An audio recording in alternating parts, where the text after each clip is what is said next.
Hey YouTubers, you want to try something new? You got 30 minutes to spare. You want to make yourself a little alcohol stove? Well, today I'm going to teach you how to make a little Fancy Feast alcohol stove. And here's how you do it. So today we're going to be making a little denatured alcohol Fancy Feast stove. Just using a can, marker, straight edge, and a hole puncher. Simple enough. First off, we took the label off. You can use some of that denatured alcohol to clean the remnants off. Personally, I just burn it off. And what we're going to do is we're going to mark off where we're going to punch these top holes by using our straight edge. Now, some people get a sheet of paper and they measure this stuff perfectly. I've been eyeballing just about everything I've done in my life, because no part of my life is perfect, but yet it still works. So we're going to start off perfectly across, semi-perfectly across, completely opposite of that, and then same thing, go for in between.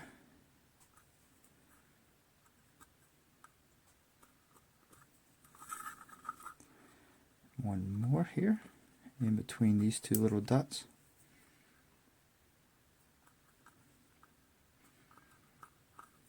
And then we're going to put the final touch perfectly in between both of those dots. And I use the term perfectly very loosely, because we always have to have some type of imperfections in our life. Otherwise it'd be boring. And you can tell from mine that not all the holes are perfectly lined up. But just like me, it still works. So, one more here, and one more here. Good. So, you should have 16 little niche marks spaced evenly apart from each other. And when you take your lid off your can, you're going to have a little bit of a barbed edge here on the inside. You can take this and just rub it down a little bit. You can use a Dremel, you can grind it down, or anything with an edge. Just work it down, just in case you have any little kids that want to run in, just grab your stove and you're afraid they're going to cut themselves. I'm 37 years old and I cut myself all the time.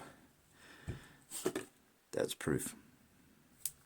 So, but we're going to take our hole punch and we're going to punch the holes. Everyone's got their own way of doing it. I prefer, when I stick it in there, to line it up to where the dot is on the edge of that line. And that way I can semi-consistently make all my hole marks. And if you use a cheap little hole punch like I do, when you punch it, you may have to wiggle it a little bit. They do sell them where they have longer bits, and makes it a little easier.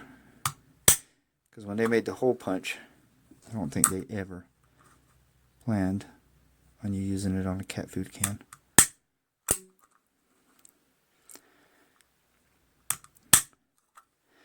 You get the gist idea of it. I'm going to pause it after I punch all of these holes, just so you don't have to sit here and watch me do 16 of these. But when you punch it, see, I'm not always even, but you see how the rest of them are pretty consistent. So, consistent line of holes at the top. And what we're going to do is we're going to make our second level. And since we eyeballed the first one, we're going to pretty much eyeball it. But you're just going to try to get the holes in between, the best you can, a little lower if you have to, underneath between each holes. And you don't want to get too close, because if you do, you'll compromise the structural integrity of it. And you might put a heavy cup on there. That'll be all she wrote. But just like that, between each one of these.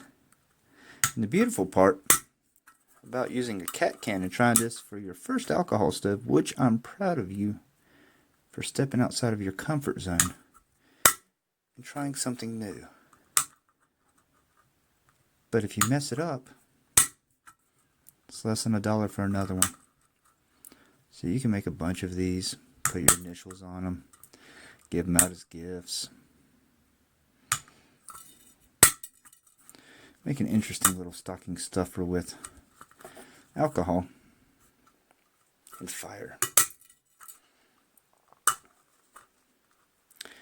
Okay, we're going to pause again, because I'm sure this is starting to bore you. I want to get to the good part before I lose your interest. So there we go. You see this side I did pretty good. I don't know what happened here. We're going to pretend that doesn't exist, but get the idea of it. So we're going to bring in, because I am very dangerous with fire, nice little metal plate to put it in. And we're going to take some denatured alcohol.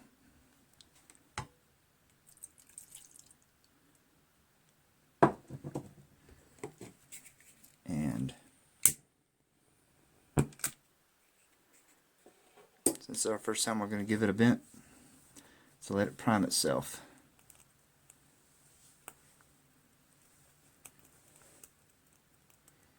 Just so you can appreciate the color. Get off that light.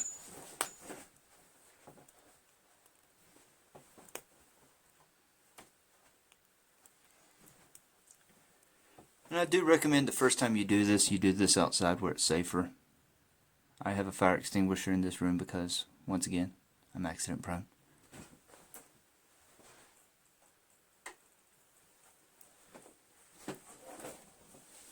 We're going to take our water, just set it right over it. Set the timer.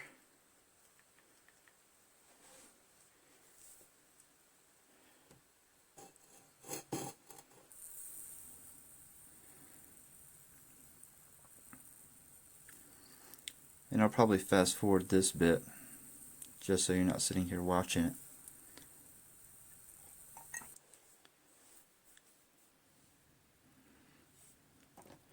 Okay, so we're right at the 5:10, 5:11 mark, just to show you. We do have some bubbles going on.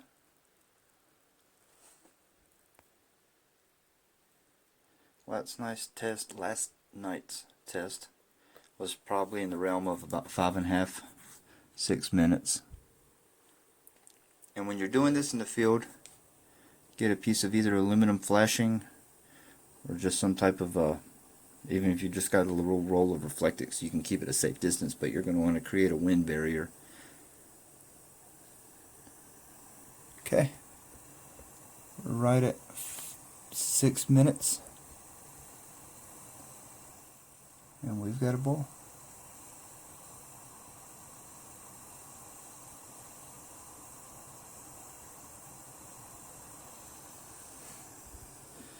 So there you have it.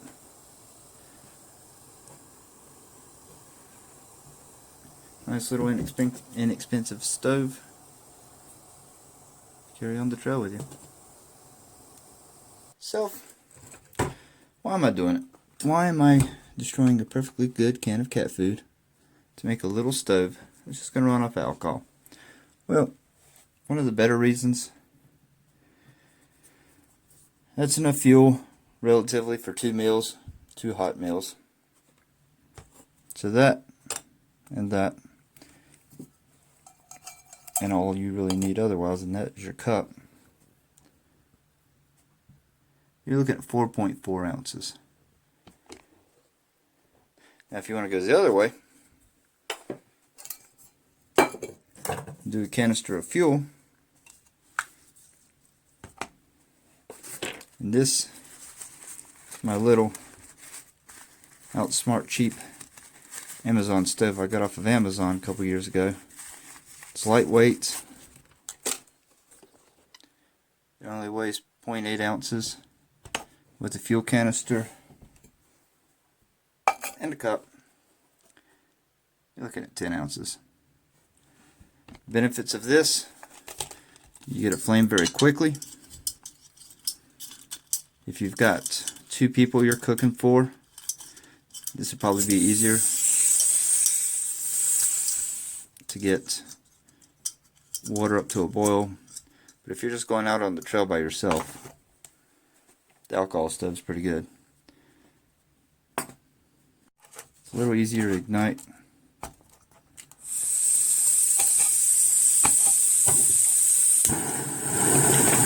It gets there a lot quicker. And you can simmer it. So, that's good. Problem is, here in a couple weeks, we're going to be doing some deep winter camping at an undisclosed location. These fuel canisters, well, they do say they're all weather. Sometimes the gases burn out differently, and you either get a slow burning fuel or no burn at all. So I'm going to be bringing this and I'm going to be testing it in the deep winter camping, which there will be a video on that, so you'll get to see me freeze my butt off and try this. But I'm also going to carry the alcohol stove as a backup. So there you have it. Got any questions? By all means, reach out to me. Comment down below. Other than that, thank you for watching.